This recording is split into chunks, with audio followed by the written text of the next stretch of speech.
Eyo mabro, jueni kutofautisha kati tajiri na masikini, na msomi na mbaya kusoma, na kujua thamani ya mwanadamu na pesa. Natembea na wakati kwa kuisaka noto, jinga tena sitaki. Natembea na wakati kwa kuisaka noto, jinga tena sitaki. Unajua maisha bila pesa no inaijengi heshima. Unajua maisha bila pesa no inaijengi heshima. Natembea na wakati kwa kuisaka noti, sababu siku zinazidi kwenda na miaka inasogea, na sizani kwamba uzee nao tena chililia, na sina haja ya kubaki kuwa mjinga kwa sababu nina bifu na hela. Na kuifanya kazi haimaanishi ufe na njaa, bali unajitayarishia future. Tena kutumikishwa siyo ujinga, ila ujinga ni kutumikishwa alafu ushindwe kudai haki, kama wale watutumikisha hadi watajirika, ila cha ajabu watumishi wafa na njaa.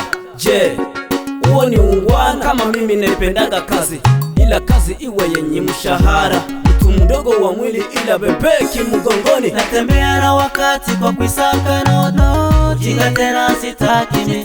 Natembea na wakati kwa kuisaka noto, jinga tena sitaki. Unajua maisha bila pesa no inaijengi heshima. Unajua maisha bila pesa no inaijengi heshima. Wanasema chapa kazi mwanangu, sijali jasho, bora nawe kesho ukapewe chako.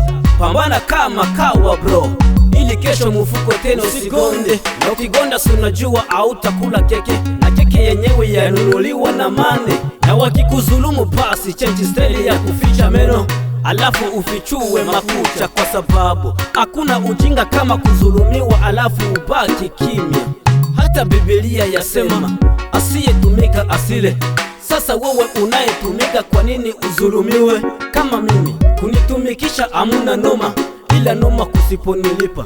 Hapo ndipo Musa takapoingilia kati, yani jicho kwa jicho, mabaya kwa mabaya, yani A by A.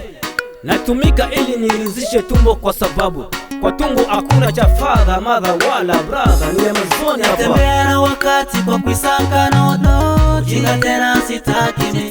Natembea na wakati kwa kuisaka noto, jinga tena sitaki. Unajua maisha bila pesa no inaijengi heshima. Unajua maisha bila pesa no inaijengi heshima. Ni Amazon hapa bro. Eyo Tito original, Pere Lady Ngashala, Agrozi. Eyo Naivo.